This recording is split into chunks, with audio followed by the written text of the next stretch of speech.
Alright, this video is part of the lesson for Friday. We worked on this first page and the second page on Thursday. Okay, now we're going to take a look at the third page. Okay, on the very top of the third page we have a few reminders. Okay, the root of an equation is a solution or zero to that equation.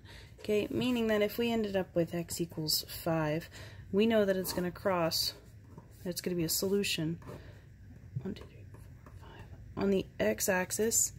Okay, and the equation itself is going to cross through at x equals 5. Okay.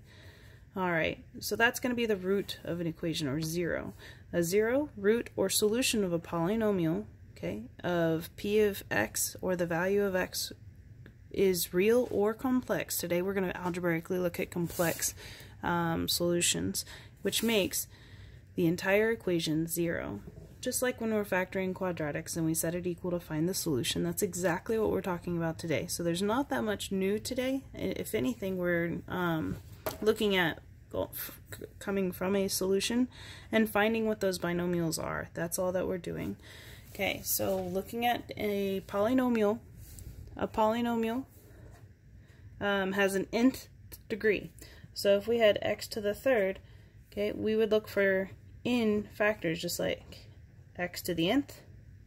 We're looking for 3 linear factors to that equation, so it's going to have 3 different solutions. Alright, another thing to remember is that I squared, okay, remember from imaginary and complex numbers when we have the square root of -1 or the square root of -4, where there's really nothing else we can do with that, and that's where the imaginary number system was created, because there was a negative inside the radical. So if there is a negative inside the radical, remember that that would just be an imaginary number. Okay, but what if we had imaginary number squared? Well, just now we just talked about the imaginary number representing the radical -1. Okay, so that's going to be the square root of -1 squared.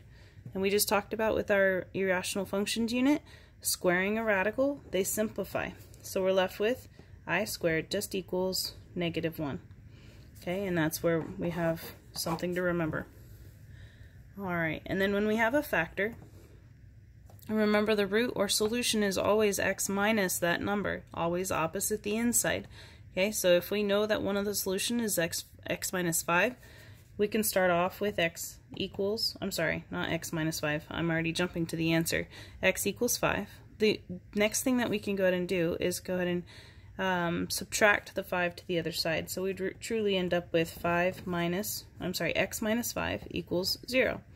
Okay, and that's why our root is always x, or that's why our factor is always x minus the root. Okay, alright.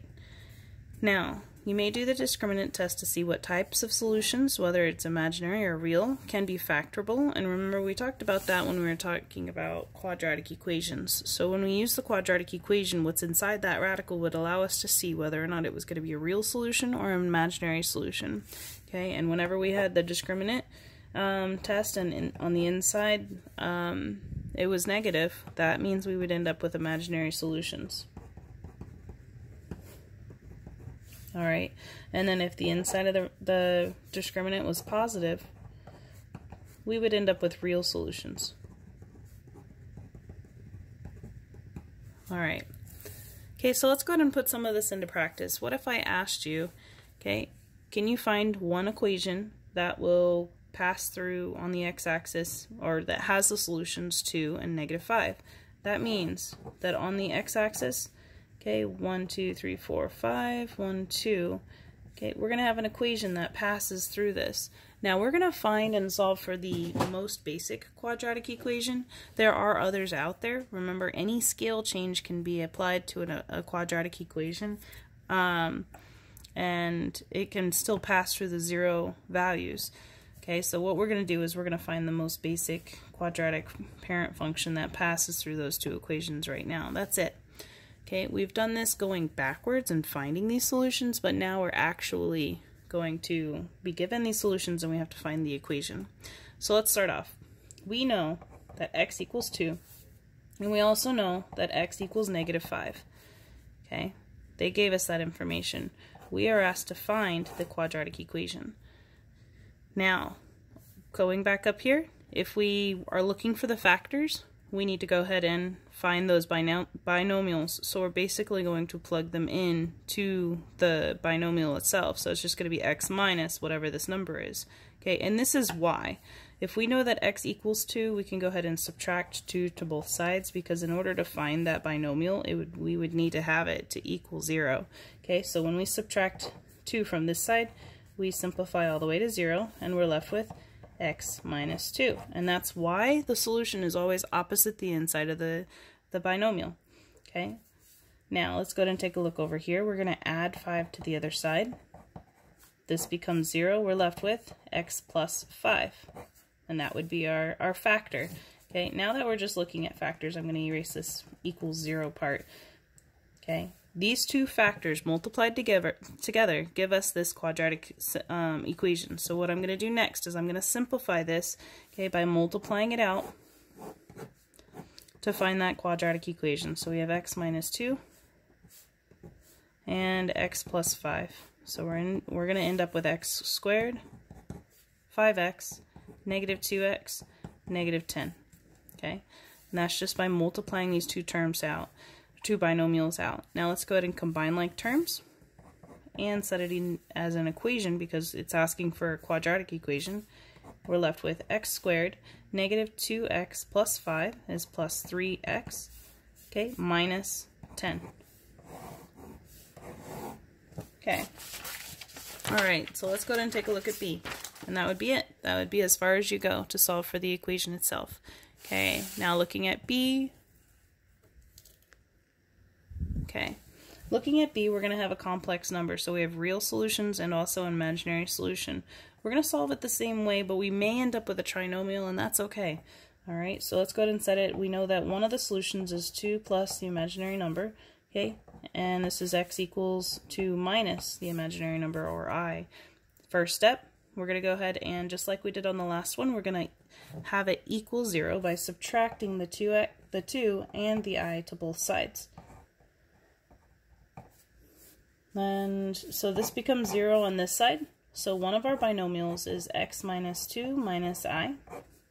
Okay, and our next binomial over here, we're going to subtract and add I to the other side, so it's going to be minus 2 plus I. This becomes 0, and we're left with x minus 2 plus I, and that's why the signs change. Alright, next step is we need to go ahead and simplify, so we're going to go ahead and, when we simplify, we're going to go ahead and multiply this trinomial times a trinomial. Okay, I'm going to draw my box a little bit bigger so that we can get all the values in. Okay.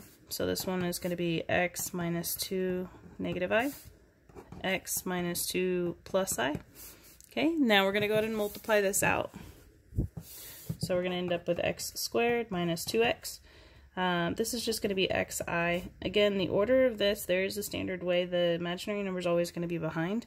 I flip it around sometimes. I'm not going to mark you wrong on that. Okay, so looking at this, this is minus 2x. This is negative 2 times negative 2, which is 4, negative 2i, okay, and this is negative xi. Alright, and then keep multiplying out until you're complete. Now, down here in this box, it's going to get a little interesting on a few of these problems. In this case, we have negative I times I. Okay, I times I is going to give us I squared, bring the negative down. Okay, and then when you multiply by a negative, when you have I squared simplifies down to negative 1. So negative 1 times a negative is just going to become a positive 1 for right there. So all of that equaled positive 1. Next step is we're going to go ahead and simplify on the inside. So we have x squared, okay, minus 4x. Okay, negative I, xi and positive xi, they simplify to 0, and so does 2 minus 2. So we're left with 4 plus 1, which is just 5. Okay, so y equals x squared minus 4x plus 5 is going to be our end solution for this quadratic equation. Alright, so let's go ahead and take a look at the next one. So this is the next one. We're going to go ahead and we have an irrational number with a real number. Okay, same setup. So we're going to go ahead and subtract or set it equal to x because we know those are our solutions. Okay, next step is we're going to go ahead and subtract them over to the other side. So this entire thing equals 0. I'm going to this is the binomial for that equation, for that solution. Okay, same thing on the other side. X equals 4 minus the square root of x, or I'm sorry, the square root of 7. Okay, and we're going to go ahead and subtract 4 and add the square root of 7. So that's just going to be x minus 4 plus the square root of 7. Okay.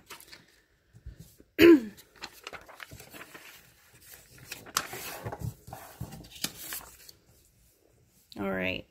So when we multiply that out or simplify it, I'm going to go ahead and do the box.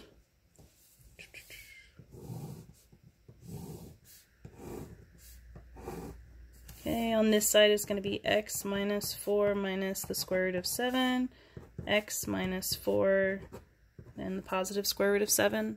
Okay, we're going to go ahead and multiply these terms out. This is x squared minus 4x, x square root 7, okay, negative 4x. Okay, negative 4 times negative 4 is just positive 16. Okay, negative 4 times square root of 7. And then we end up with negative square root of 7 times x. And negative times a negative becomes positive, so we're left with 4 square root x 7. And this, when we have negative times a positive, would be negative. The square root of 7 times the square root of 7 is the square root of 48, and that simplifies just to 7. And now we're going to go ahead and simplify our terms. So we start off with x squared. Okay, negative 4x minus 4x is going to give us negative 8x. Okay, then we're going to go ahead and take a look at the irrational numbers. So if we have negative square root of 7x plus square root of 7x, that's just going to give us 0, so they simplify. So does 4 minus 4, and we're left with 16 minus 7. 16 minus 7 is just going to give us 9. Okay, so that's positive 9. Don't forget the y value, or the y value at the end of the equation. Okay, so we're left with y equals x squared minus 8x plus 9. Alright, so let's go ahead and take a look at D. D is going to be the same setup. And we're doing the same thing as what we did on B, except now we're involving square root terms. This is probably going to be the hardest problem on this page. So let's go ahead and take a look at the binomials. We know that x equals 3 plus the imaginary number times the square root of 2, and we also know that x equals 3 minus the imaginary number times the square root of 2. So the next step is we're going to go ahead and create our factors, okay, by subtracting that over. So it's x minus 3 minus the imaginary number times the square root of 2, and this is x minus 3 plus the imaginary number times the square root of 2. Alright, now that we have our factors, we can go ahead and simplify by multiplying the binomials out.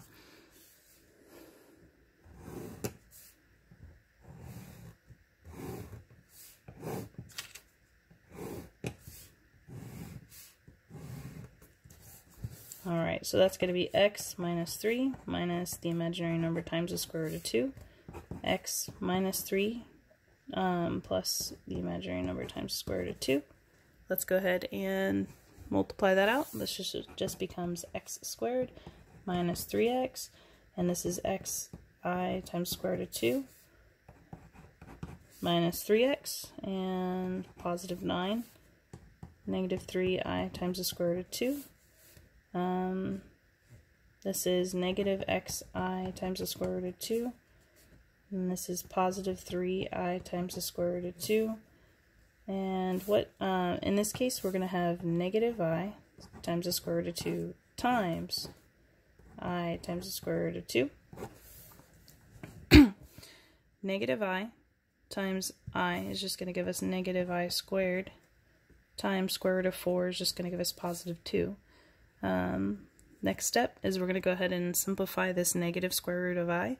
Okay, square root of I is negative 1 times negative, which would just be positive, so that's 1 times 2, and all of that condenses down to just being 2. Next step is we're going to go ahead and simplify all the terms. So we're going to end up with our equation equals y, our y equals x squared, and then negative 3x minus 3x is going to give us negative 6x. Okay, and then we end up with negative xi square root 2 plus xi square root 2, and those cancel out. Those are the same terms. So is 3 minus 3, and we're left with 9 plus 2, which is 11. Okay, and the reason why all of these equations are imaginary is because if we look at all of the y-intersections, they're all positive except for this one. Okay, which is these are two solutions that are x values, are like real numbers. But if we look at the imaginary solutions, notice how they're up and above because they're never going to cross the x-axis. Alright, let's go ahead and take a look at E and F. Now with E and F, these are a bit more easier because we're just working with binomials. Okay, so when we set that equal to 3i and x equals negative 3i, we're going to go ahead and move that over to the other side, and we're just left with x minus 3i for one factor, and the other factor is x plus 3i. Okay, so now we're going to simplify by multiplying those binomials. And we're going to be left with x minus 3i, x plus 3i. This is x squared, and this is 3xi, and this is negative 3xi. We're left with negative 9i squared, which we know I squared is just going to give us negative 1, so this entire thing is going to be 9. Let's go ahead and simplify. So we're left with y equals x squared. The middle terms do cancel out, so we're left with negative 3xi plus 3xi, which would just cancel. Notice how they're conjugates of each other, so that means they're going to cancel the middle term, and we're left with plus 9. Okay, and that's as far as you go as far as finding an equation. And the reason why this equation works is because it's already up by 9, and there's no x solutions, and that's why we have an imaginary solutions here. Okay, so this lesson is basically, if we start off with solutions, we can find the quadratic equations. We've only looked at quadratic equations and factored and found the solutions. So today what we're doing or working on is finding what that equation is if we were only given the solutions. Alright, so let's go ahead and take a look at F. Now with F, we're given the solution is x. I'm just going to start with the factors. So the factors, once we subtract that over, would just be x minus 4i, and we also have x plus 4i. Okay, so we're going to go ahead and simplify that out by multiplying it. So that's just going to give you x plus 4i and x minus 4i. Notice how we have a conjugate, so we're not going to have any middle terms. So x squared, and we end up with 4xi, negative 4xi, and then we also end up with negative 16xi. Not xi, sorry. Negative 16 I squared, which would just be negative 1. So if we have negative 16 times negative 1, this would just be a positive 16. So we're left with y equals x squared plus 16. Okay. Alright, if you have any questions, don't hesitate to stop by and ask me, okay?